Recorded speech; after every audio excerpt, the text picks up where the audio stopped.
hope I can get through this. I have water and I have hot. I can jump in 3 minutes. We just might tag.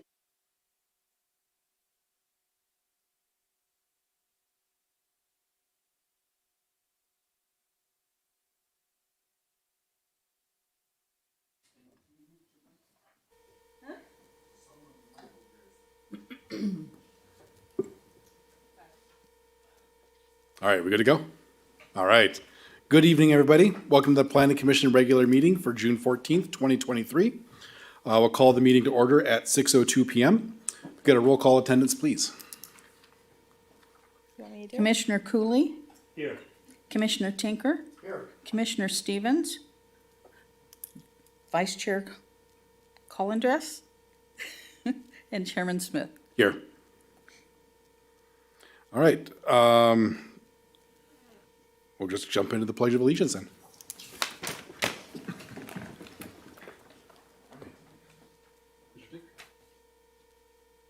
I pledge allegiance to the flag of the United States of America and to the republic for which it stands, one nation, under God, indivisible, with liberty and justice for all. All right. Do we have any adjustments to the agenda at this time? We have no adjustments. All right. Any conflicts of interest to disclose? Oh, no. No? You're working for the city now, we don't have that anymore. All right, so we'll open to the public comment period. This meeting will be open to the public and conducted in a virtual format to be inclusive of all participation preferences. Public comment participation is encouraged by emailing any comments to the city clerk's office or by calling in using the phone number provided on the front of the agenda. Do you have any requests to speak on public comments at this time? I have no written requests. Rudy, do we have any callers on the line?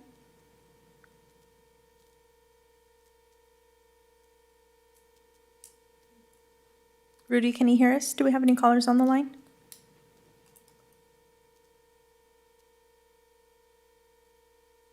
I think we're having some mic issues. I can see him on there. I'll text, and if we have any, then I'll let you know. All right, thank you. So we'll move on to action items. Item C1, approval of the minutes. Do you have a motion? Any discussion? So moved. I'll second. Motion a second?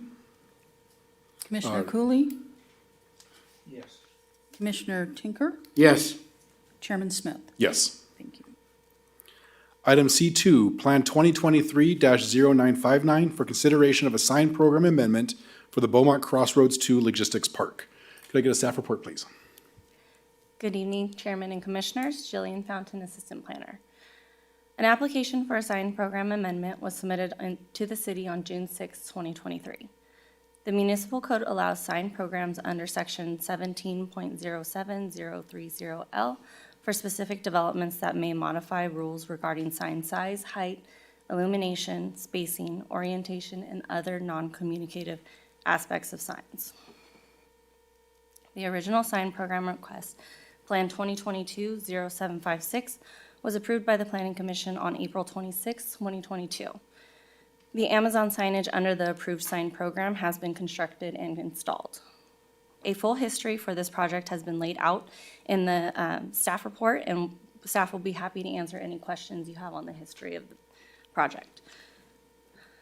The applicant's amendment to the sign program consists of tenant modifications related to wall and monument signage for United Legwear and possible future tenants.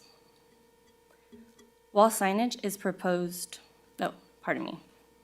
United Legwear's wall sign design consists of 3 wall signs, 2 address signs, 1 United Legwear double-sided illuminated monument sign with 1 featured tenant monument sign.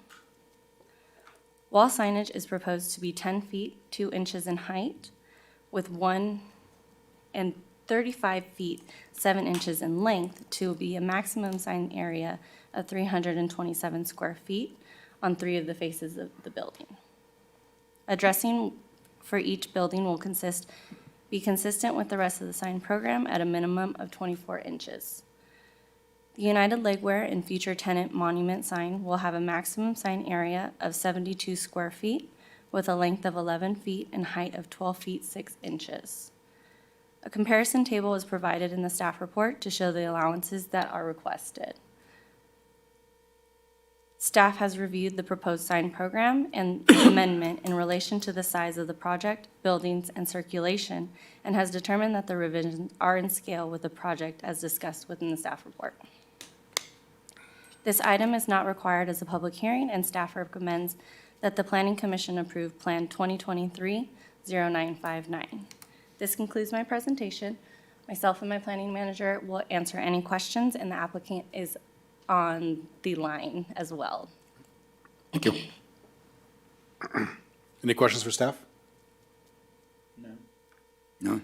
No, I appreciated the table on here. I think that, you know, the question is always like, how does it compare massing wise with everything else out there? I think that lays it out very clearly. So thank you for doing that. With that, are there any requests to speak on this item? Sorry, I'm checking with my phone. We're having technical difficulties. I have no written comments and no callers on the line. Okay. We still need to open the public hearing and close it then? Was this a public hearing? It's not It's a not a public public hearing. Okay. Perfect, sorry. All right, so with that, any other further discussion? If not, I would entertain a motion. All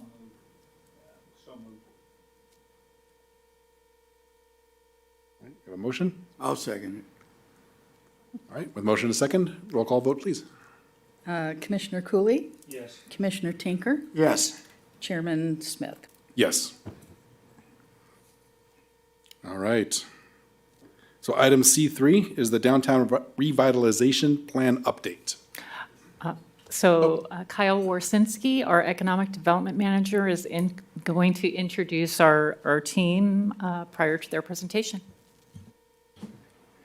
Good evening, Chairman, members of the Planning Commission. Happy to present the team that the City Council hired to perform the Downtown Revitalization Plan project. We started back in December on information gathering and so forth, but I just wanted to be able to introduce you to Jonathan Linkus from GHD and Linda Collington from her own company that works with GHD on the presentation and the plan development from an economics standpoint. So they're going to go ahead and take you through the presentation on where we've come thus far, and if you guys have any questions, be sure to let us know as staff or ask the consultant. Thank you. Oh, and Todd is on Zoom. I keep forgetting him. I forgot him last meeting. So Todd, I'm sorry. I know you're there, but since you're not here in person, I forgot to introduce him. So Todd Tredenza is on the line from them as well. All right, Thank thank you. you.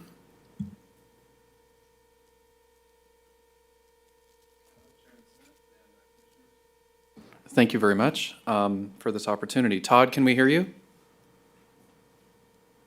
I think he might be logging in still. Hopefully, we can get him on to talk about some of the transportation matters in our presentation. So this was a presentation, most of which was shown about a month ago to a stakeholder group that was publicly invited, and most of the attendees, 22 in that evening session, were business owners along 6th Street and up Beaumont Avenue. So we had a good representation. This is the team that you're becoming familiar with. Linda and I are representing urban planning and economics, and Todd can discuss a lot of the transportation and street planning matters. So as you're well aware, we're about halfway through the calendar period of our work, but we've been information gathering to date and also checking in on the work to date, as well as performing interviews. And that has led to the sort of visioning session that was a month ago. And I think it's important that we always ask ourselves, what is really the purpose of the plan and the purpose of our downtown from a policy standpoint? And we drive through downtown and we really get excited about the number of small businesses and the entrepreneurs that we meet and interview here. That's really a special aspect of downtown, as well as the events that are held in downtown, Stewart Park, and sometimes on 6th Street. And so it's really about how do we reconfigure downtown and position it for a pedestrian life and people getting out of their cars and being on foot together. And ultimately, we're also thinking about what is the big picture in terms of large events and the overall competitiveness and positioning relative to our neighbors north and south in terms of the role of downtown among other areas. And so this is a good time to also think, what is the purpose of this plan and how does it get us there? There's been a lot of planning to date, and it's important for us to acknowledge the great work that's built to this point in time.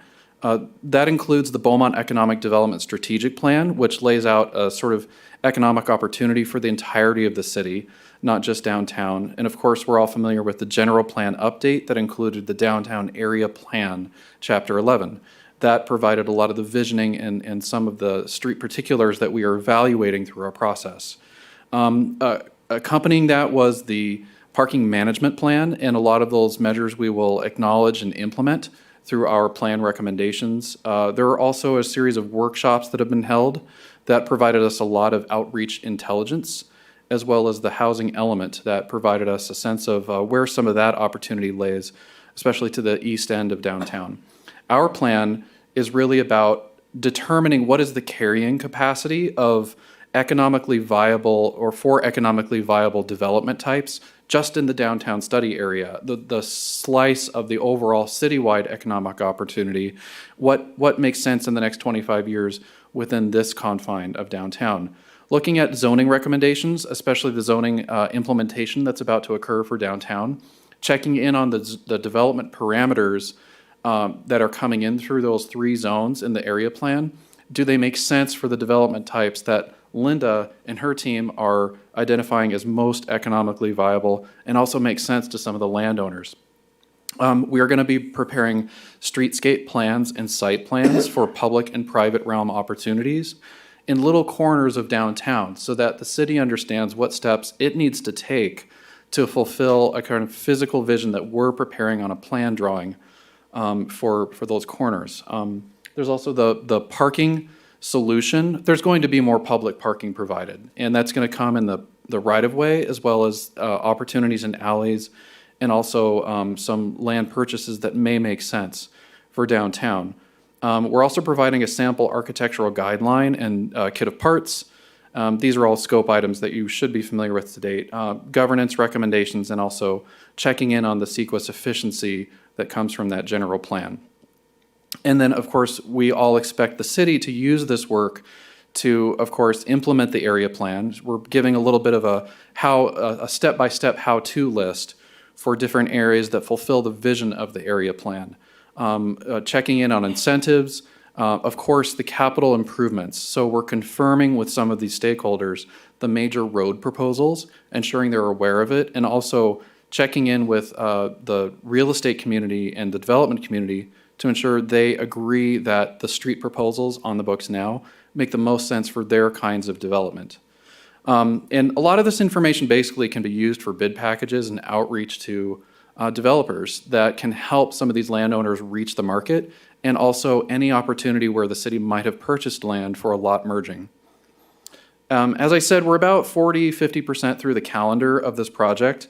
We just completed stakeholder interviews. Linda, I think you had interviewed about 14 stakeholders to date, and we're open to continuing that to a degree, and we're maintaining contact with them as well. The workshop was a month ago that had 22 participants, and overall, we're really checking in with you in order to commence with a design phase of this project where we can prepare sketches, show capacity, and lay out the streets. We're taking stock of current conditions. To date, we've understood that there are a lot of small properties separately for sale. And so the development typologies that are suitable from an economic standpoint now in a quarter century of the future really ask us to look at slightly larger parcels. So what kind of development is right for a larger parcel, and how much larger do we need to lot merge? Also, just looking at other areas that we hadn't thought of before, such as the back alleys behind some of these businesses. Are they part of the public realm we need to consider? And also the safety of the streets themselves, sidewalks and pedestrian safety at crossings. Another thing we've brought up is a lack of awareness from the freeway and also the whole brand, and that's part of the scope ask. Because we have a signage program in our to-do list, we're also talking about, can anything be seen from the freeway and at the gateway edges of downtown? And of course, ultimately, I think we're very interested in the asphalt that's in front of some of these businesses. If we can provide more parking in the public realm, reduce or make flexible the parking minimums, is there some room to use some of this parking on private parcels for patio dining, shaded spaces? And all of this suits the vision we already have on the books from your general plan. This is the vision statement from a couple of years ago, your downtown vision. And it includes pedestrian-friendly environment, balanced and integrated mixed of uses, that's residential, office, retail, and of course, public gathering spaces are mentioned. Those are things that really struck us as how does the public realm become more pedestrian-oriented? How do people get out of their cars and walk this district? We are all familiar with this plan drawing from the vision and area plan. There's a lot of active frontage that is a part of that plan required on Beaumont and 6th Street. And so all of that before us, we have to ask ourselves, what is the economic strategy? And to help us with that, we have Linda Congleton, who is really digging into the land ownership and also looking at what are the right development types in today's market in the future. I'll talk briefly about what we've done to date. First of which, we did a complete retail analysis of what is your competition. You already know what's at the Highlands, you know what is over at Cabazon, you know all these regional effects. What surprised us quite a bit was how low really the quality of the dining offerings are even over at Highland Springs. They're not well rated on Yelp. And this provided a kind of a big tickler to us saying, wait a minute here, we've got a real void because you have great demographics in your city. We also looked at all the housing, including walking all your model homes. You have a tremendously high quality here, which admittedly I will say was a real surprise and a fantastic surprise. And you have high incomes, you have extended families moving into each other. And when we interviewed many of these people who at the model homes, one of the things they constantly said to us is, where do we go to dine? You know, right now we are finding that people go to Redlands, they go to Yucaipa, they go to the desert, they go even out to Temecula, they go to Morongo Casino. But this is a void that I think the downtown Beaumont could provide. There's also the potential long-term of drawing people off of the freeway. The other thing we did is a complete, including walking the whole area, a complete inventory of your businesses downtown in the core area. So we know what is there, what empty spaces you have, what are potential opportunities. So then the next step we've done 2 brainstorming sessions with Jonathan, and we looked at where could your first opportunities be. I forgot to mention, we did about 14 interviews with property owners, retailers, business people, brokers, representatives in the communities. And I will say that your retailers are extremely engaged, very enthusiastic, and gave some of the best suggestions of what can be done to improve downtown. Thanks, Linda. And this is a bit of a summary of some of the highlights we're hearing from those interviews. And what we heard, because we offered a number of suggestions, is the number one impediment to downtown was the speed and congestion of the traffic downtown. That was the number one constraint on revitalization. The other thing that we heard kind of over and over again was this lack of kind of branding and awareness. I don't mean just advertising. What they were looking for are things like signage, wayfinding places, maybe better lighting along some of the alleyways and the streets, better pathways across the streets. People felt unsafe to walk from one side of 6 to the other side of the 6. And they felt that all of these things were kind of constraining their businesses as they exist right now. On the flip side, I will say there was tremendous entrepreneurial enthusiasm. As you know, there are businesses like Agape, Cornerstone, Toscana's, Craft Lounge, others that are really quite excited to be here and are even interested in some future time of expanding. I think to our encouragement, we also discovered there's quite a bit of new investment in your downtown area where there is interest in bringing new businesses to your area.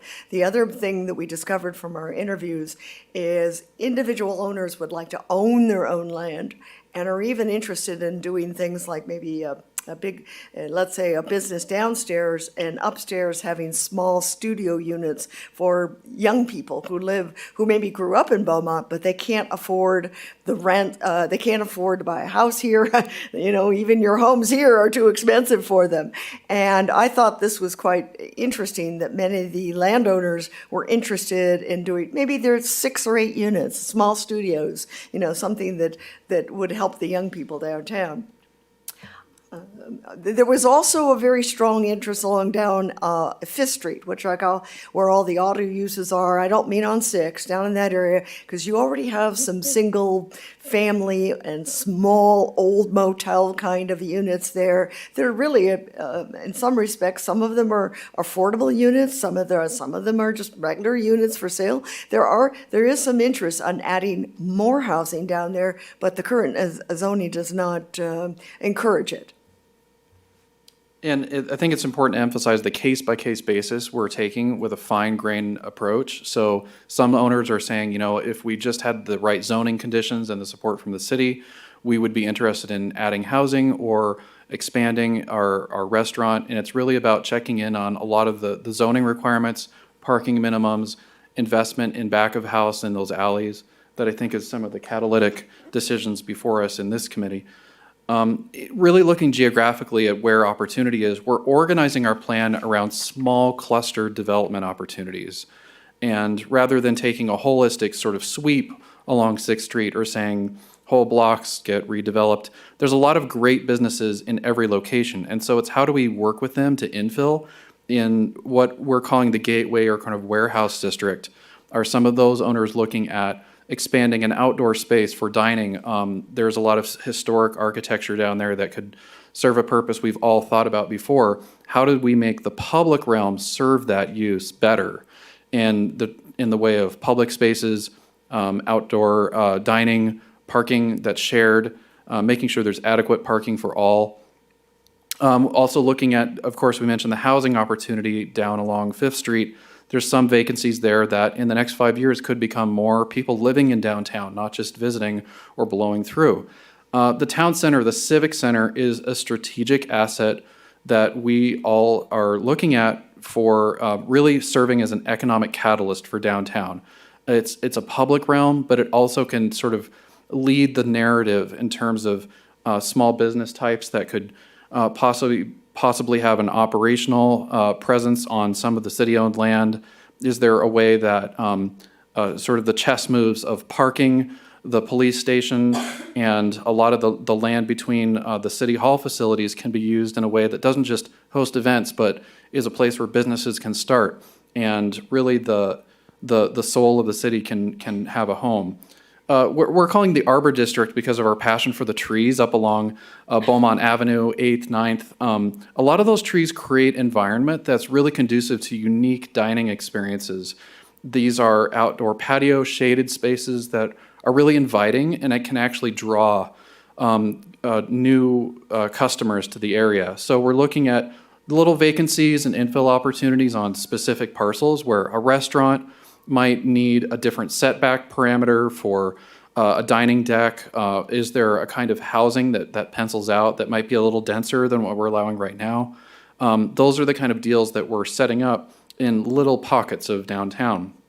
And this gives you the sense of the detail we're actually workshopping towards. We just met yesterday for 4 hours going through individual parcels. And in the coming months, we're gonna share with you and eventually with the public site-specific proposals that give us a real sense of what the whole character is. And we're thinking holistically, gateway branding elements, where do shade trees fit in a reconfigured streetscape? Are there ways we can use parts of the right-of-way a little smarter in things that really support a small business kind of incubator like downtown? And of course, safety is always at hand for these. We checked in with the public, the 22 members, stakeholders who visited us a month ago, and we asked them, what are your priorities? What's really standing out among all of these, which are all great ideas, but they really emphasized off-street public spaces and shade. That was the highest vote. So looking at how parking areas, asphalt, alleys, sides of buildings can be allowed to be converted into dining patios and decks, frankly, that support those restaurants. And then where do you find the parking for that in the public realm or in more flexible standards? And the parking management plan does recommend some of that stuff too. Street side dining, as we just mentioned, all of this is conducive to great nightlife activity for restaurants and bars. And I think another thing that stood out to us was a continued interest in using downtown for the grand monthly or seasonal street closures.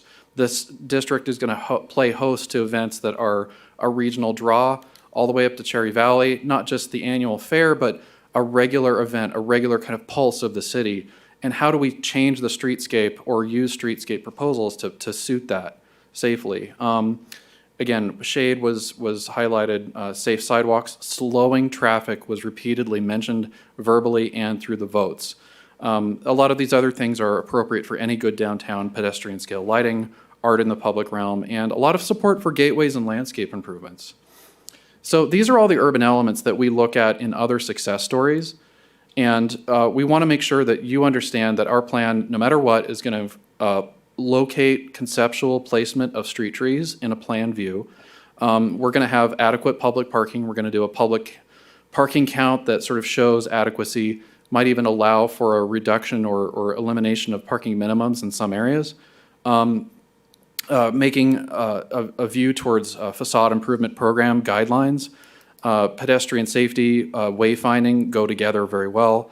Outdoor dining areas identified in plan sketches for some of these corners of downtown. And of course, identifying parcels that could be lot merged for larger developments than we have today. That's a very important one and especially concerns this commission. That growth and that space for small events also is part of the public realm support as well. So this is our friends up in Yucaipa. They had facade improvement, sort of minimum level of investment for street tree placement with back-end parking. We're not sure the back-end parking is as popular as it could be here, but it's good to provide parking in the public realm because that allows people to park and walk. Similarly, you can commit some of that space to something a little more significant for a place to sit, a place to catch shade, eat the food you just bought inside one of the storefronts. Making recommendations or ensuring the zoning and development code allows for opportunities to tuck that street front dining in behind the parcel line or in a use agreement out in front, especially after a road diet. How do we smartly use the public realm we are modifying for the sake of all? Alleys are really important to successful small downtowns. This is Esco Alley in Escondido, and this is the lowest level of commitment. This is just sandblasting the walls, cleaning up and maybe even repaving the alley, and just saying, once a month we're going to post some temporary art that is part of an art walk that features recent work by local artists. This kind of stuff creates culture without fundamentally changing the public realm. But just as effective and probably a higher level of commitment is a mural program, allowing decks in the back that still support the service access we need and parking. Yeah, allowing services and food to be served out the back of a building, these are all things that other small downtowns are doing. What do we need to do to ensure that fits in our alleys? And is that appropriate? Is that what those business owners desire? Our friends over in Redlands took the highest level of commitment and converted Orange Alley to a full pedestrian use. And this is like the most Instagrammable corner of Inland Empire now. So it's really about making pedestrian-oriented streets. So, simple moves like this, just even temporarily, can advance the brand of a more walkable, friendly downtown. Doing even more than that can really change the brand and create notoriety in a positive sense. So it's really about what are business owners comfortable with, what do they desire, and that's part of the sort of broad question we brought to them a month ago. A patio like this used to be a parking area, and if you provide enough parking in the public realm or along an alley or in the right-of-way itself, business owners can create spaces like this that really have people wanting to loiter longer, spend more, really live their lives in downtown rather than swinging through and just spending a bit. Public shade was mentioned in those initial votes. There are a lot of great examples of how to do so in the public realm. This is an important concept, this Market Street, because this is something that's in the general plan on the books right now. It's a two-way street with median parking that is convertible to a weekly closure for basically a street market, and that can also host larger events that are monthly or seasonal. But what's important is that it's a significant handing over of the street to a pedestrian orientation with a slower traffic, and it really depends on a kind of holistic change that is a policy position as much as a technical solution. Other areas of this project are really just checking in on, what gateway elements are needed. Do our competitors to the north and their roundabouts have us thinking about similar ideas? And, how can we use public facilities in a way that is, beneficial as a kind of urban catalyst? So these were all alternatives we considered at a grander scale, and we basically backed off and said, what is the level of change you want to accept and you want to see from your city leaders? Is it just beautification, adding a few trees, or do you want the city to lean in and implement what's on the books right now, which is that Market Street? So we asked these questions about 6th Street, about the back of house alleys and other little sort of side yard spaces, and also about the level of involvement the city should commit to the the private realm changes. And the votes were interesting. I mean, there was a lot of support in that room for an aggressive stance towards converting 6th or Beaumont to a pedestrian-oriented shared use with cars. So it was really about how do we provide more parking? How do we widen the sidewalks? How do we road diet where it's appropriate? And how do we create pedestrian safety for events? The voting was very weighted in that way. Similarly, there was a lot of strong interest in dramatic change in the character of our back alleys and looking at ways that the zoning code can allow and development code can allow for use of front of house and side areas for dining patios, and also any city-led projects that might create similar spaces. That's where the sentiment is. A little more of a moderate approach is desired by city business owners and stakeholders in that meeting for development involvement. So this basically means that we're not encouraged as planners by them to seek wholesale replacement of certain blocks, but really working with a lot of the existing businesses to just grow, expand, work with the adjacent parcel that might be next to them, or to move within downtown and to have a similar operation on a better siting. These are the kind of moderate approaches that make the most sense to that group. And then getting a little more detailed in the public realm strategy, but trying to think about it from the grand scale of the whole of downtown. What is the overall chess move that makes sense for where we emphasize the capital and improvement investment? And we took 3 broad approaches, and these are on the boards here if you want to reread some of this. But one approach was saying, most of our investment is in the alleys and patios. We basically transform the alleys into a part-time pedestrian use or pedestrian appropriate environment. That would mean that we take a second look at what we're doing on 6th Street with that center median parking strategy. Maybe still do a road diet and some beautification, street trees, but really emphasize the alleys. And with that, you'll see more of an infill scale of development. It's a finer grained downtown. And there was some support in the room for that, but there was some hesitancy about really seeing a downtown that invests less and seeks just some infill for that. The one thing they wanted to glean from that is, yes, do some beautification from that, invest in the alleys, but it's really about ensuring active streets and beautification. Another option we presented to them suggested that really Beaumont Avenue is the place to do that kind of regular street closure. Maybe that is less disruptive to east-west travel, but we advised them that with that level of commitment, you're looking at more of a mid-scale of housing and retail that would follow that kind of change, because 6th Street is still somewhat auto-oriented, even if it's had a road diet for safety.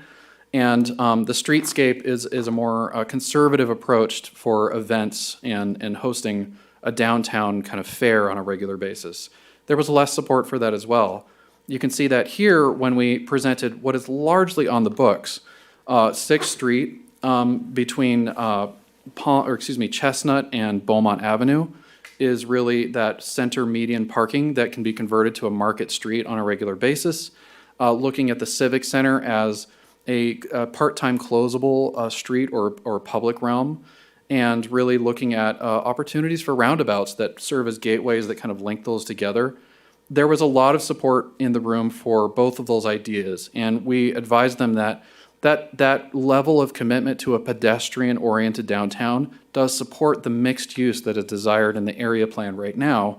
And when you do this, when you commit 6th Street to this kind of change, you're preparing it for a major event district, this kind of regional draw that it has, is notable to outsiders. Instead of going to Temecula, they start coming here. So looking at the street improvements, we took a fine-grained approach and showed them some street section alternatives to ensure that they are aware of what's on the books now and checked in with them in terms of what they might want out of the streetscape. And this applies to either Beaumont or 6th Street. Todd, are you on the Zoom call? I am. Can you hear me? Yes. Okay, great. Yeah. At the risk of repeating some of what Jonathan already covered, we presented the street improvements in similar fashion, going from, I would call it a minimal intervention, which in fact resembles things that you already have on many portions of 6th, all the way to the full general plan concept, which is a full rework of the street and how it functions. So this example here would be on the more minimal intervention side of things, where you would provide a consistent cross-section throughout the downtown area, which would be 1 lane per direction with a center turn lane. There are already portions of downtown like this, but you would make it consistent and throughout, and that would provide additional space for angled parking, and it would provide a consistent center turn lane to provide easier ingress and egress from the businesses. This is a layout that people are familiar with and that currently works in the city. Another option we presented, this is one where there's a little bit less parking provided on street. And as we talked about earlier in the presentation, that parking can be supplemented by off-street parking, either city-owned or private lots, but still providing some space on the street for street parking in parallel fashion. So fewer cars parked, but what you gain is a tremendous amount of right-of-way. And in this example, you give it back to the sidewalk, the pedestrian realm. You give it back to storefronts where you could have outdoor eating spaces. You could have transit shelters that take up a tremendous amount of room. And you have space for families and folks to walk together side by side without having to dodge around utility poles and trees. So a much more comfortable pedestrian environment in this option.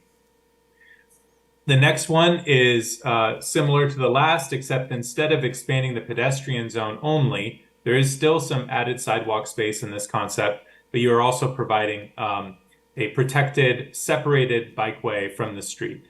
This would be technically a Class 4 bikeway. And in this example, it's shown at sidewalk height. So this would be a comfortable bikeway for all ages and abilities. And it would provide a seamless level surface between the curb and the storefronts.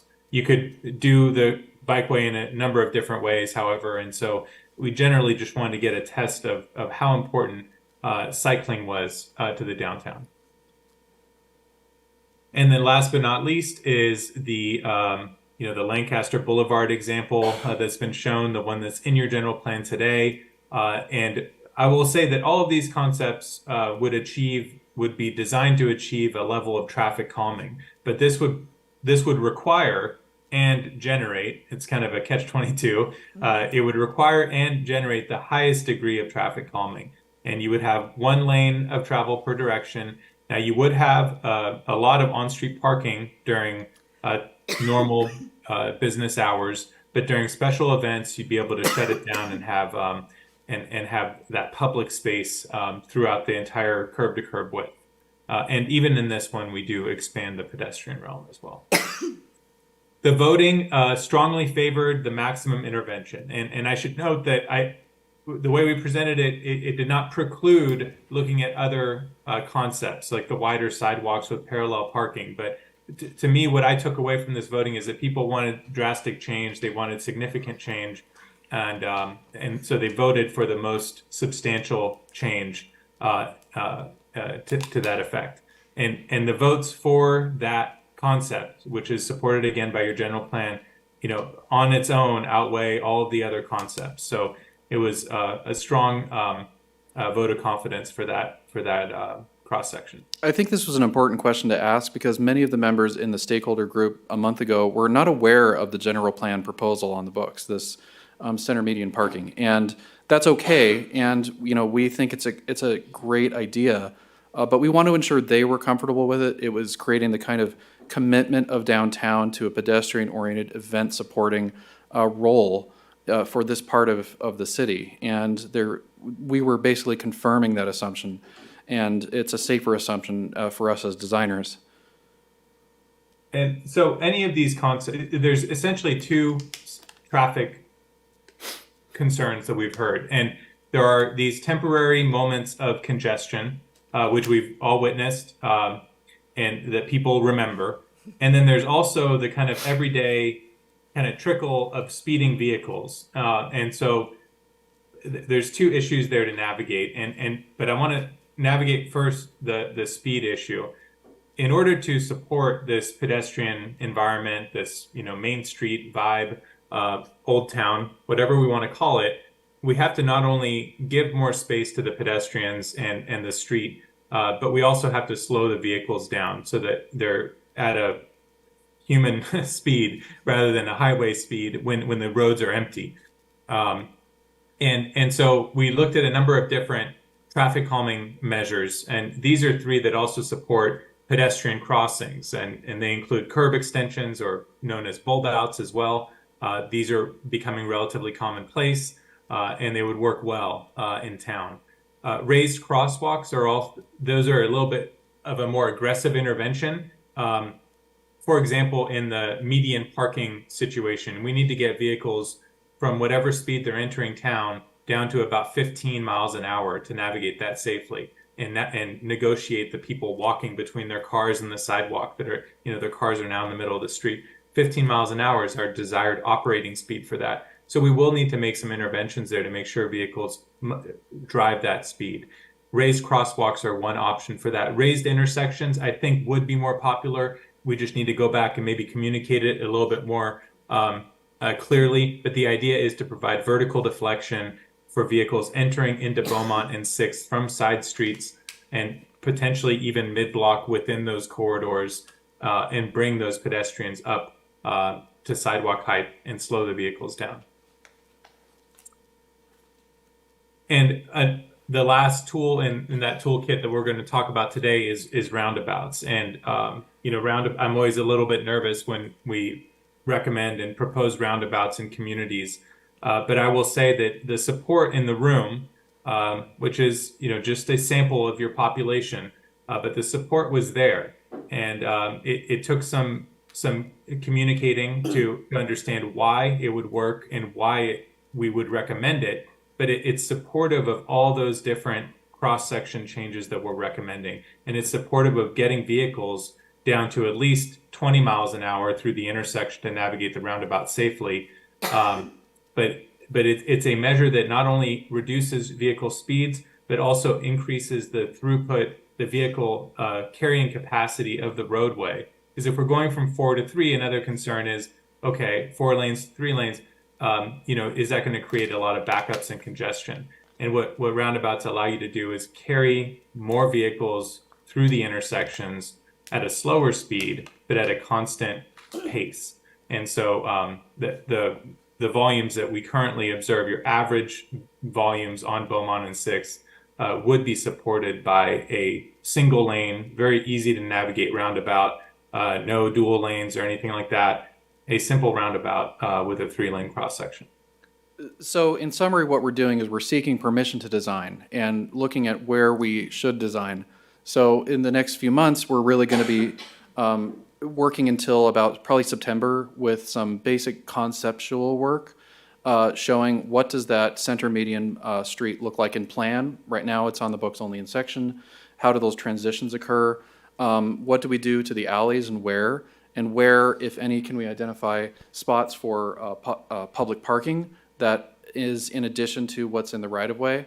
And also preparing private realm designs that can be used by you and the Economic Development Committee to reach out to developers at the behest of some of our landowners, or prepare lot merging and city-led purchases of land to agglomerate the right-sized parcels for those highest and best uses. I just want to finish, Linda, do you have any final comments? Yeah. I'd like to finish with kind of the big idea on how do you get this started from a use standpoint. How can we, what kind of projects can we really be supportive of that will really happen? And I'm going to give you probably a different vision. Probably most cities tend to think of, we're going to create 5 blocks of Main Street automatically overnight. And that really isn't the natural way of doing things. If you look at older downtowns and how they happen, they usually happen in districts. You have one district here, another district here, another, and it happens much more organically. So what I'm suggesting to you is you start out with 3 districts. And we found during our interviews that you have tremendous, even private sector interest already. And he calls it the gateway, I call it the warehouse district. Let's call it the gateway warehouse district with private owners buying properties. You have a property there. Actually, you have several there that could serve as a catalyst project. There's some creative alleyway kind of ideas that could be done in that area. And I will admit to you, when we first started this job, I didn't even think of that particular area as a kickoff area. But now it looks quite viable. The second area I would call is kind of the city hall area. And that, again, could be something where you could bring in the private sector developer and really bring in a whole array of restaurants at once. But that might be longer to implement, a little longer than, let's say, the warehouse district. Then you have a third district, potentially, and that's up there what we're calling the Arbor District, just because there's some trees up there and whatever. And that's where Toscana says, and Craft Lounge and that kind of area. So you've got 3 districts. So think of this as the physical improvements occurring at the same time as you have the real world uses coming into play. Because you and I both, we all know that the physical improvements aren't going to happen next year or even the year after. It's going to be a phased process. So as that is happening, you have all these districts also starting to come to life and doing incremental things there as well. Because you have to start somewhere, right? You have to organically start someplace. And so what we're encouraging you to do is start in these districts, encourage in those areas, provide the proper zoning, maybe some support programs for the alleyways and better parking, and he's got some very creative ideas as well. And then as these physical improvements come about, like even the roundabouts, we all know those roundabouts aren't going to be built in just a couple of years, but by the time, and so maybe what we do in the short term is focus on the alleyways, on some of the alleyways that can be livened up. And then by the time these street improvements are made, you have an identification as a city for at least 2 districts, maybe 3, that already are providing some great places for your fairly upscale residents to go, and we can get them at least a part of the time to come down and enjoy the businesses here rather than driving 20 minutes to 45 minutes to way out in the desert or down to Redlands. So in closing, the draft plan and the final plan really in autumn is where we're going to take a lot of those designs that have been shown support through a second round of workshops. And we're going to come up with a sort of order of operations for each of those sub areas. Does the city get involved with the lot merging? Does the landowner we've talked to need assistance in understanding how they can reach developers? Is there a public realm improvement or a zoning change that is needed area-wide that supports the type that they agree with us is right for the market today? All of those sort of honey-do list items are going to be accompanied by probably a order of magnitude costing for the large public realm improvements. And that's going to be a ballpark sort of range that gets you ready to implement some of this in the CIP. So all of that is going to be part of that draft plan and final plan. And, if all goes well, we're going to be completing this at the end of the calendar year. So happy to answer any questions. Thank you. I've got a lot of notes here, so. That's great. Before you go on to that, any other questions? Yeah, I have a couple. Please. I have a couple of comments. First of all, I understand the concept with improving alleyways and stuff like that. But I can tell you that between 6th Street and 8th Street, during the COVID mess, businesses tried to use the alleys, tried to use the front of their businesses to enhance things, and ABC stopped them. So if you're gonna enhance this, I would suggest that maybe you get on board with the California ABC, because they're the ones that stopped a lot of the businesses from enhancing the alleys and enhancing their storefronts. My second comment is, we're gonna change the front of City Hall and turn it into a Memorial Plaza. Are you aware of that? And how is the traffic plan that you're looking at gonna affect this? And I can tell you, it's the RFP is gonna go out probably in another 60 days. And the entire front of City Hall with the access for handicap and everything is gonna change. And that's gonna affect the parking.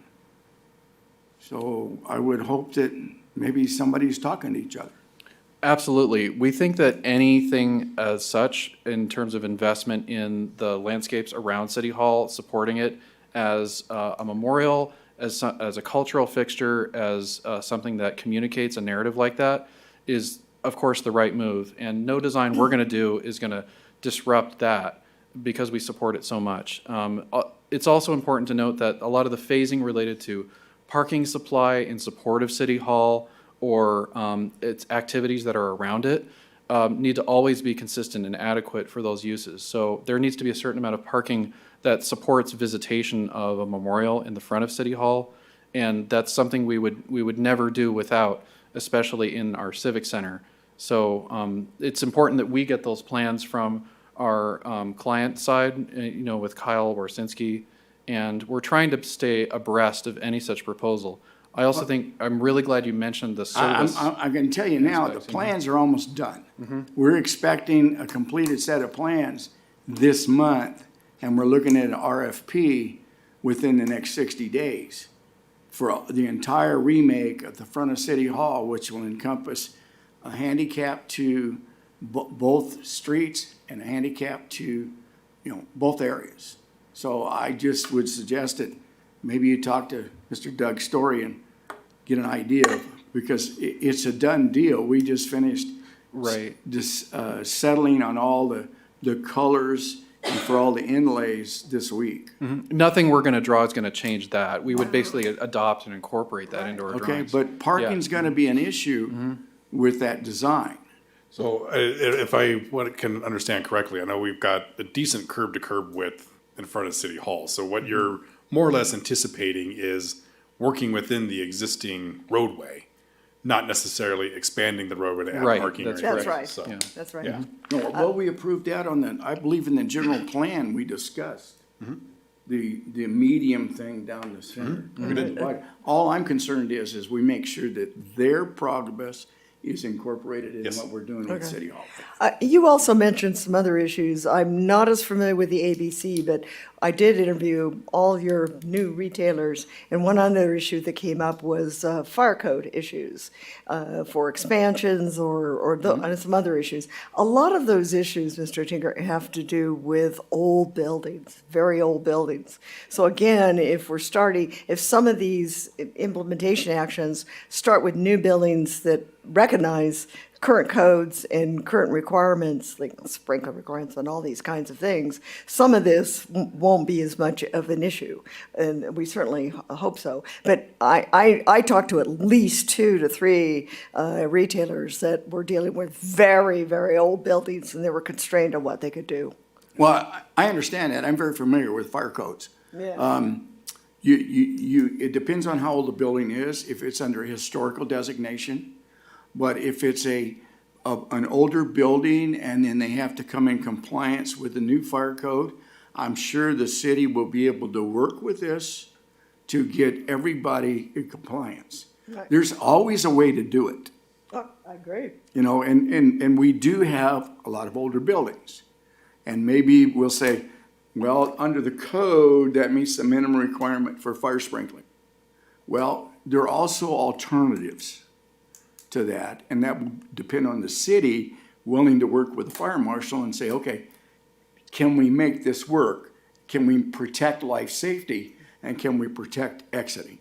So there's always a way to make it work. And I know the city, nobody's ever just said, not gonna work. You haven't done that yet. So, Startled me. Okay, the question that I have, and I see the traffic calming and I see all the value to that, but we have no street other than 6th Street to get east to west. If you did that, are there some plans, some concept to put some more through streets? Because right now, if that were to be able to be done overnight, Right. now you've got people who are livid about the problems we have along our north-south routes because of the traffic, and now you've made east-west an impossibility too. Does the plan include some alternatives or some way to deal with that? Yeah, I think that's why we presented the same question in our first workshop, because I think the plan on the books right now, as adopted, includes that severe road diet and the median parking, which is great for pedestrians, but does change the game in terms of that east-west travel. And we've been here, I mean, trying to get here after a 2-hour drive and then hitting that east-west 10 freeway alternative traffic is eye-opening and eyebrow-raising. And so the first thing we were asking ourselves, and I was asking Todd, is what plans are on the books from a regional transportation planning standpoint that might allow east-west alternatives around downtown. And the first thing that really came up in conversations was the Potrero overpass and ramp improvements. And that relates to a lot of traffic and logistics movements we've heard that are taking California up through downtown and then hanging left to get on the freeway from the warehouse district.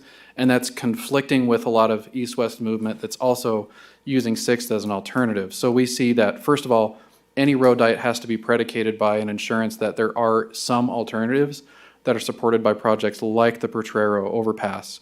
The second thing is also a kind of policy commitment. It's on the books now, so we need to ask ourselves, is that the level of commitment we want to make to transforming downtown into a pedestrian orientation? And that comes with costs. Those costs include traffic falling onto other streets when they go east-west. It also is really a choice we have to make in terms of what is the economic role of downtown. And doing so means that it's going to be a pedestrian realm. So at the end of the day, it's a policy choice as much as a sort of logistical chess game choice of where things would fall. Todd, do you have any other comments about that from a transportation planning standpoint? Yeah, one of the things that I want to kind of emphasize, that the road diet aspect of this, or the lane reduction, is not as severe as it might sound on its face. I mean, we're already looking at about 1 lane per direction between California and almost to Palm. So it's not constricting travel capacity through the downtown that much. It's just repurposing some of the asphalt that's out there. And there will be some constriction, but it's not like a wholesale reduction. There are portions approaching Palm and east of Palm that are 4 lanes that, based on the volumes that we've seen, are not warranted, and they encourage high speeds, which is something we've heard about. Basically, there's the 2 things that we heard about is the peak periods of congestion, and these are the things we've seen as well.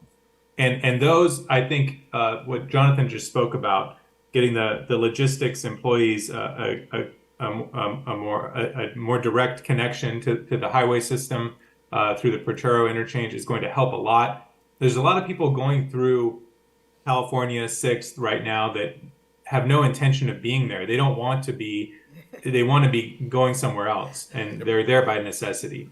Yes, the Hemet And bypass. yeah, well, and we don't want Main Street to be a highway bypass either. And so, you know, that's why I mentioned the average daily vehicle volumes. I want to say they hover around 16,000 or lower, which is kind of the number I use as a mid-range capacity for a 3-lane road.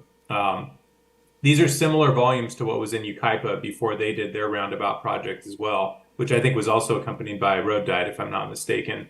I went back and looked at their environmental document, and it was similar to what we've got on Beaumont and 6th. So I think it's achievable. I think it's going to be an adjustment for folks that are flying in on 6th, you know, at the very west end, that are used to, you know, having kind of a passing lane where they can jockey for position between somebody they've been stuck behind on the freeway. That's going to be an adjustment. But I think it's an adjustment that's for the better of the community, even though it might inconvenience some of the regional cut-through traffic. And Todd, I think you should mention it's not really going to happen overnight either. It's going to take quite a number of years. And what we hope with with the city's assistant is, meanwhile, you've got places that people want to be downtown. So you have this two-pronged process happening. You're slowly changing the patterns, and at the same time of traffic, and at the same time you're providing more real places for people to go, real restaurants that they want to dine, so people have a different perception of what downtown Beaumont is as well. I Yeah, also- and I take a perspective on it of the same thing as like, you know, who is it that we're trying to serve with all of this? You know, are we that concerned with what the pass-through traffic is? Or do we want to focus on what's going to be better for the community? And if the pass-through traffic has to find an alternate route, or the pass-through traffic has to sit another light cycle, I'd much rather have a downtown that's going to be conducive to businesses that we have here, and let that other group make the adjustment and shift elsewhere. And Commissioner Cooley, you bring up a really good point, though, that we don't want to induce stacking that is surprising to those who thought it might work smoothly. And I keep looking over at the board because we did provide some ADT to date. And as Todd mentioned, that sort of a threshold for a road diet is about 16,000. And right now on Beaumont Avenue, we're looking at 11K per day ADT, and on 6th Street, it's 14K on the board over there. And it's also important to note the number of traffic accidents and pedestrian interaction that is not, you know, an outcome we want. And so it's really about safety for residents that are adjacent. You know, we're looking at 500 housing permits per year. I think, yeah, that 500 housing permits per year in City of Beaumont. That's a lot. And so you're really looking at how do we create a downtown that's amenable to that many people living here and needing to walk in a place that is downtown. So that's ultimately a policy choice. I just see it as a hard sell, because if there's a problem in Beaumont right now, perception by the residents is that we have horrible traffic problems. And you try to sell a concept that we're gonna take your road and narrow it down. The end result, great, but you gotta sell it. And But I think we also have to keep in mind that, you know, it's horrible traffic problems is I'm stuck at a light at Highland Springs for 3 cycles. Right. You know, it's like you drive through other urban areas and it's Right. going to take you, what takes me 5 minutes to get across town is going to take 35 minutes. You know, Correct. Riverside, you know, I knew someone that worked 2 miles from my office, or 2.5 miles. It took them as long to get from their house to the office as it did for me to get to Beaumont to Right. Riverside in the morning. Right. So there's also a perspective, you know, and kind of a shift that has to be recognized as well. And, you know, peak time is peak time for a reason, you know, and when it operates at a high level of service for 90% of the day, you know, it's like, you know, again, what is it that we're trying to serve at that point? You know, are we trying to make sure that people don't have any delay at a peak hour? Right. Or are we trying to make sure that, you know, it's a usable space for the majority of the time? Yeah, And- I think the the- same. oh, I think, sorry. Yeah. Sorry, I'm rambling. No, I no. think the same is true for the truck bypass. You know, when there's an incident on the freeway. You know, it's like I like the idea.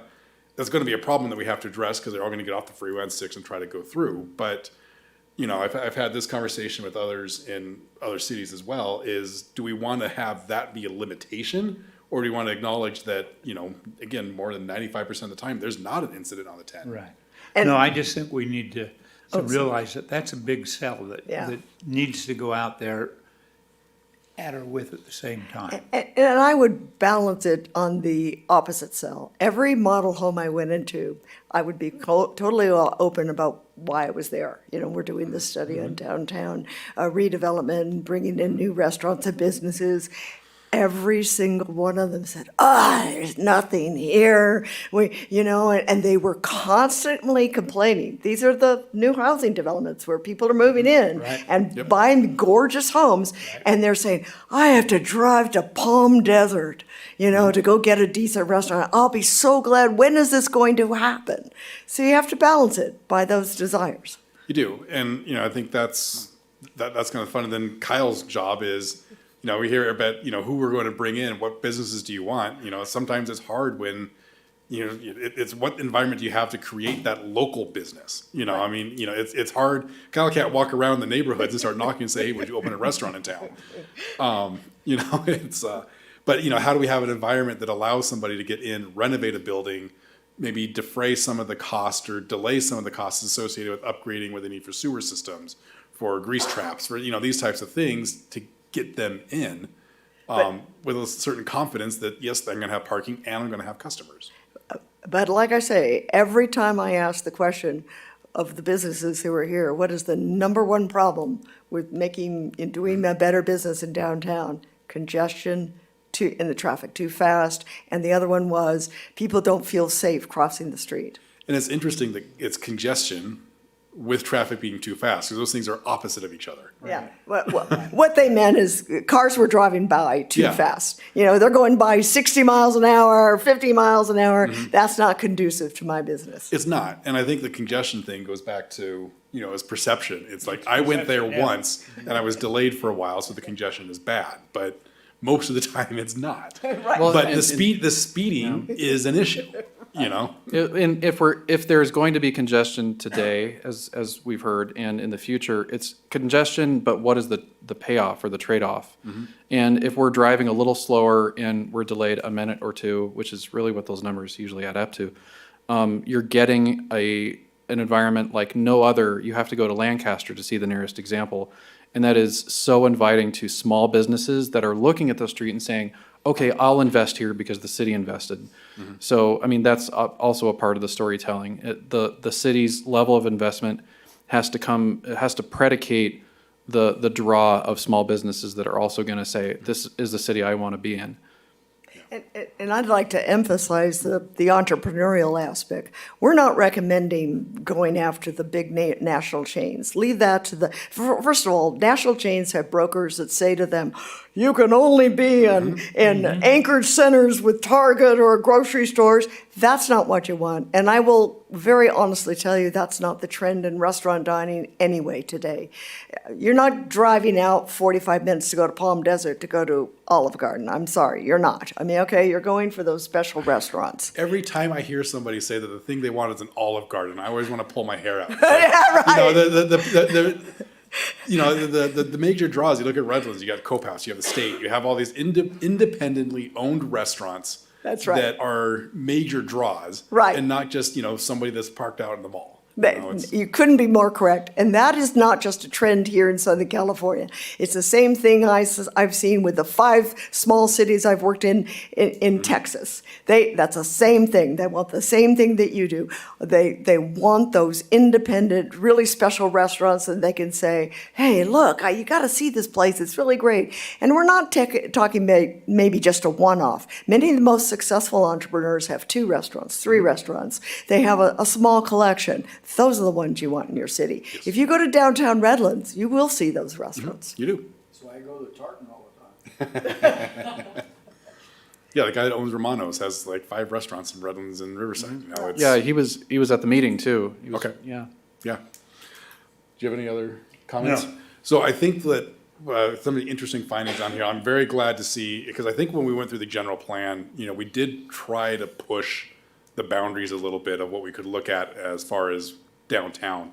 And it's encouraging to see that that is still the preference. I mean, it feels like, we're too far off the mark at least, right? I think the roundabouts is surprising to me because people love them or they hate them. I'm a fan of roundabouts. I'd put them in more places, but I know people are very, very opposed to it. There's not a lot of middle ground. You want them or you hate them. You know, that's kind of where you're at. I'm surprised to see that there was such a level of support for kind of gateway roundabouts and the architecture that goes in with that, as well as the median parking. That's something that you don't see a lot. I went to school up in San Luis Obispo. I know Quezon Beach uses it up there. You know, like I said, I've had the opportunity to live in two towns that have had some very organically grown downtown. Redlands being one, San Luis Obispo being another. Right. There you go. You know, and every time that a business complains, if I lose my parking, I'll lose my customers. I always want to point them, Firestone Grill in San Luis Obispo. It's like they took their parking out and their customer counts skyrocketed because they turned it into a outdoor dining area, and it's huge now. And somebody's more of a novice, and I'm not a novice in traffic issues. I leave those big things to Todd, but I'm going to kind of give you a distinction that I think it worked very well when I was talking to these retailers. I said, you know what? I hate those roundabouts too, when you're in big, huge cities that you've never been to before.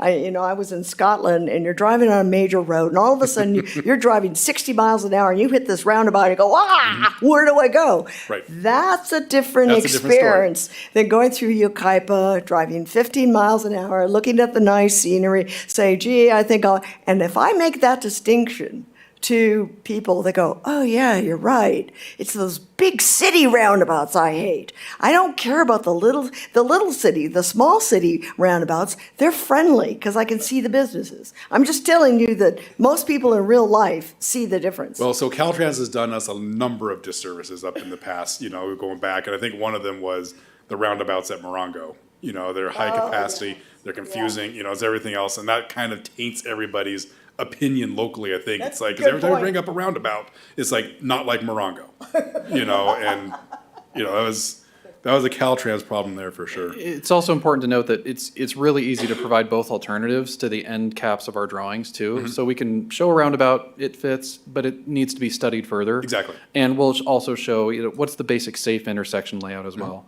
You can still build everything around it and create the district, whether or not the roundabout is a feature Right. early on or not. It's also something I've learned working with Todd's transportation expertise, that a roundabout usually makes the street section on the books now work a lot better to transition from 4 lanes, slow down to 2 lanes, and then enter that slow-speed pedestrian-oriented district. A roundabout actually makes that flow better because you don't have stacking when you have fewer lanes converging. So Yep, agreed. it kind of makes it happen. I do like the approach that you have with the center parking, the closures in front of the Civic Center. I know that that's been a concern in other cities as well, is that when you close the businesses in front of the street, they get pushback. And, growing up, went to Market Night in Redlands, and they haven't brought it back since COVID. And it's that the business owner's like, oh yeah, we get more traffic without it there. But by closing kind of the non-business use area of the street, you still have the benefit of having the street fair, but allowing customers to park near their business and a draw to downtown. So I think that, the 6th Street as a market is the way to go, and it seems like that's where kind of the community voted on that as well. We also think Orange Avenue in the heart of the Civic Center is a less used street that's narrow enough to possibly be a near-term place to have a street market. We've heard of some ideas around, I think, 7th or 8th Street as well, just a short segment of it next to some restaurants in town. So those smaller closures can help build the brand of downtown as a place for events. And then it makes it a much more obvious choice to then make the big move to sort of hosting closures on 6th Street later on. Is there discussion, or has there been talk, with 5th Street being as close to the freeway as it is and as loud as it is? Is there an opportunity there potentially as kind of live-work units, kind of? Yeah. There has been talk about 5th Street, not so much for live, work, but for housing. And here's why, because this is a great opportunity to provide, let's say, small lot, single-family detached kind of housing, either housing for sale or for rent, that could be close to downtown in an affordable way, if you will. When I say, now, that's not dismissing the fact that some people might want to work as well as live there, but not necessarily forcing a live-work situation. The reason I suggest that is when I was talking to a couple of property owners that have vacant parcels, I said, have you ever thought, because they're kind of floundering on what to do. I said, why hasn't this been developed? Well, my own use, I don't need to develop on it anymore. It's kind of an industrial area. And I said, well, have you, and again, I'm not being sensitive to zoning, I'm just going through all the list of uses, because Fifth Street's not suitable for retail, okay? It's not suitable for big box industrial. I mean, it's not suitable for restaurants, so what are you left with? I said, have you ever thought about single-family homes for rent or for sale? And he says, I'd love to do that, but right now, the current zoning doesn't allow me to do that. Right, and more compact as well, single family, but not the 5 DU per acre. We're seeing models that push that to 7, 8, and it's still single family detached homes. And those are for rent. We've seen those in Coachella Valley. Right, and what I'm suggesting is, you remember those 50-style homes that were only 800 square feet or 1,100 or whatever? There's a number of them in town. Yeah, well, I grew up in one like that guy. So it could be a great source of people have young people growing up here, but they can't even afford the 500 to 700,000 homes that are being developed in your community. So where could they live? And I've also talked to many of the owners of properties who have little rental units in that whole Fifth Street area. They're never empty. They're always occupied. Right.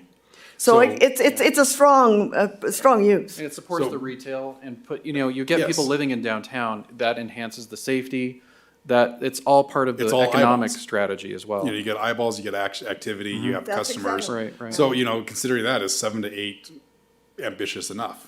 I mean, should we be looking at zoning that's potentially even higher? A couple of site plan concepts we've been penciling out in internal workshops look at as much as 20 to 24. That is still an appropriate scale to be adjacent to some of the single family. It's just hard to do to- that on small parcels. It's harder, but you have to change Exactly. type.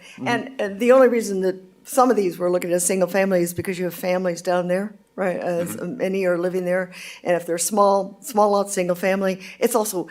I talked to a couple of owners that were general contractors. It is frankly just easier for them to develop single-family homes than rather going, multiple units, going, multiple stories. But I agree. You've got some infill sites within your whole downtown area that could be used for, if you go to many older downtowns, you'll see townhome developments mixed in with single-family detached. Why not? Why not do a little of that?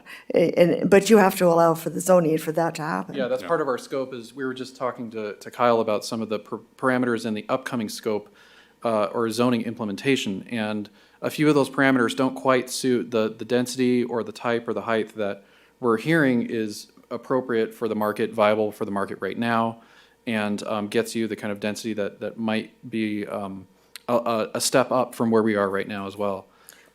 I'm currently working in a city, just finished working in a city called Louisville, Texas. It has a mix of new rentals, older historic little homes, and historic beautiful big homes, but also what they're allowing is attached units, townhome units, and also multiple level single-family detached units. In other words, they don't share walls. So they are allowing all forms within walking distance, 5 blocks of this downtown area. Now, what does that do? That provides a much broader mix of demographics that can live within your downtown, and not just focusing all on rentals, for example, or all on, you get my drift, you get a much broader demographic. So I just have a couple of closing thoughts and then, kind of hand it back. But again, I know we worked a lot on general plan, getting that through. So it is encouraging to see some continued support for that vision. I do like the idea because it allows for, some clear guidance at this point for where the city is able to make some initial investments in the infrastructure around the area to help support the plan. Just want to make sure that, you know, as we're moving forward and we're looking at design guidelines, you know, for residential, mixed use, that type of stuff, that, you know, that as those get brought back and we have some early discussions for residential design guidelines, you know, that we're consistent and conducive for allowing these types of businesses and the visions that we have for downtown. And I'm sure that the consultants working on that is tuned in with you guys as well. You know, the alleys, I like the active alleys. You know, I think it's a good way to do it. Redlands has done a good job with it, especially by putting gates on there where you can keep out, you know, the undesirable elements after business hours. So it kind of works there. My parents, they're U of R grads, and they could tell you all kinds of stories when there was just dark alleys back there. Yeah. And then, you know, I just kind of want to make sure, you know, as you're working through this, it's that, you know, we're not recreating someone else. We want something that's distinctly Beaumont. You know, That's and it. that's the key, is take the Right. inspiration from elsewhere. But I don't want to be Temecula. I don't want to be Yucaipa. I don't want to be Redlands. I want to be Beaumont. I'm glad you brought that up, because even when you work within your own framework, let's look at the warehouse district. It already has a character that is distinct, and I think you're quite correct. If you take some of your city-owned parcels that are slated for other uses, let's say, and you went out for an RFP, I would think that that's one of your key requirements to the private sector development community. Most of my clients are private sector. I would say about a third are like you, city clients, the rest are private sector. I think that would be critical.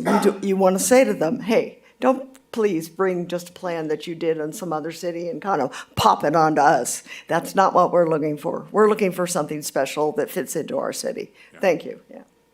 My last piece of advice is, you mentioned warehouse district, and sometimes that can just, you know, grate on people. I don't know exactly what you mean. It's the old building. You got roll up doors. You see breweries and this kind of Yeah, stuff. You know, it's great. exactly. But, you know, gateway might be the better terminology. All for- right, go on. He's the king of that, not me. But Gateway has a whole nother connotation from the gateway. Oh, that's So true. we'll revisit that. okay, but Working titles. yeah, but you saw one of his photos from Oh, yeah. Atlanta, that where you take this beautiful old warehouse and now you do a great mural and then you bring out the dining.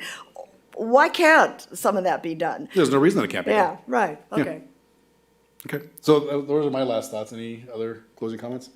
Yeah, just one, and we touched on it briefly earlier.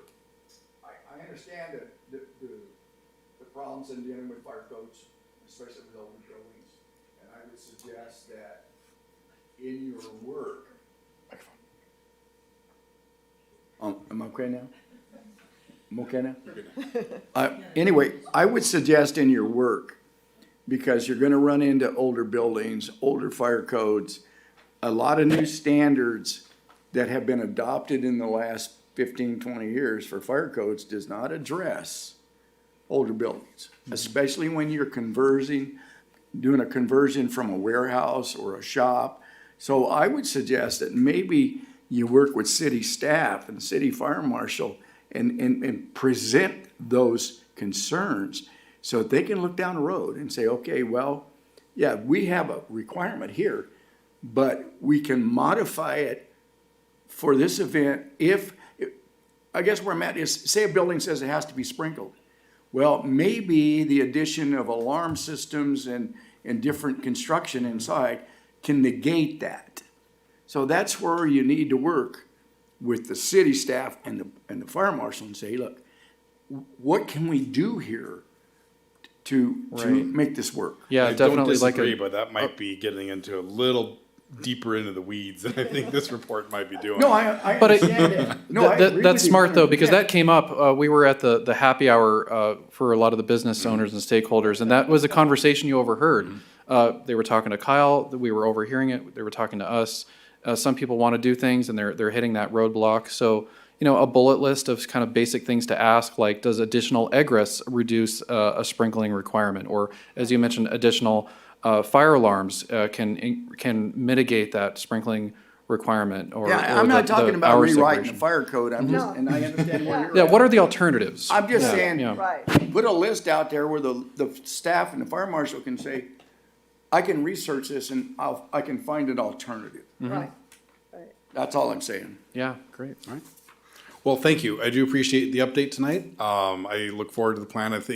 I'm pleasantly surprised with how the outreach has gone and, you know, the direction that the community seems to be going. I think it was a challenge to the community, and it's good to see that they're kind of accepting of it, and it's exciting to see this move forward. So look forward to the next updates. Thank you very much. Thank you. Thank you. All right, with that, planning manager comments. Good evening, Chairman and Commission. So I don't have many updates today, but I did want to update you on the ICSC conference. So I still call it the Council of Shopping Centers Conference, but they've changed it to Innovating Commerce Serving Communities.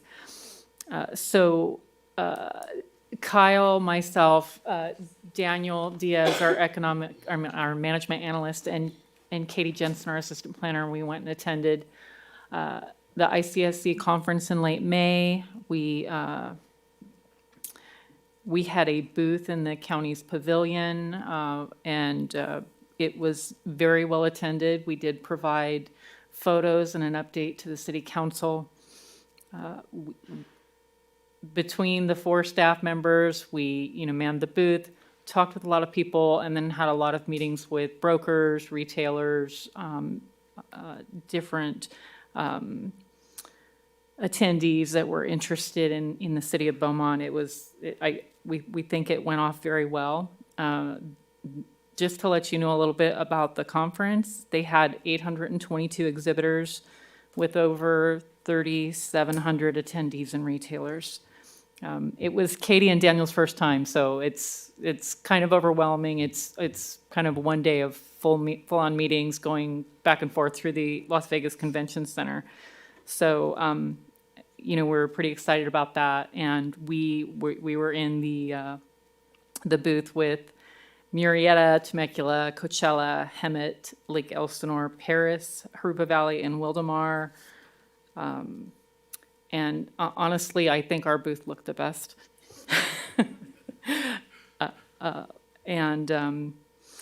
There were some interesting facts that were, going around in the pavilion. Riverside County is one of the 10th fastest growing counties in the United States, and it has the fourth largest largest county in California, and it has the 10th largest gross domestic product in all of California counties. So I think,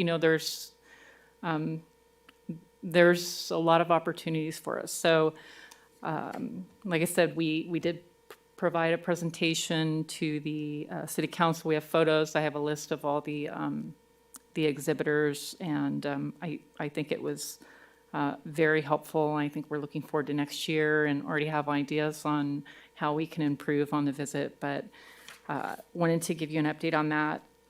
Also, I have been sending the commission the DRC agendas, and we have had quite a bit of activity recently. This week, we'll have the Lowe's warehouse expansion coming forward. We've got proposed modification to the vesting tentative track map out at Fairway Canyon for Phase 4. We've got a preliminary review application for a potential commercial project on the Fairway Canyon commercial area, part in a specific plan, part in standard zoning. And then we also have a couple potential items coming up to the commission in the summer. So we are actually proposing our next meeting date to be July 26th, because I know that we had some vacations, so we were proposing to cancel the July 12th, but hold the July 26th. And at this point, we have a submittal from PennMart, which you guys just acted on, and they actually are going to move forward with their ABC application for a Type 21 license and a PCN. We also have some other items in the queue, potentially the Potrero Logistics project. We have Orchard Logistics. They're just working on a couple more clearances before we release their environmental document for its 45-day review. And we are still working with the Beaumont Point folks on a couple different things, but I think they're you know, they're inching closer to probably coming, you know, in late summer or early fall. So at this point, I don't have any other comments. Thank you. All right, well, with that, then we will adjourn until July 26th. Do you want me to talk about the Veteran Public Safety Memorial? I see that's on your comments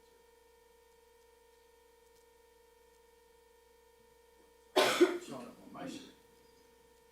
Those from the minutes from, No, that's- that's the minutes from last meeting. Well, couldn't have been, because I didn't talk about it. Well, you did, but I think, Okay. Yeah. I stand corrected. I don't want to talk about it.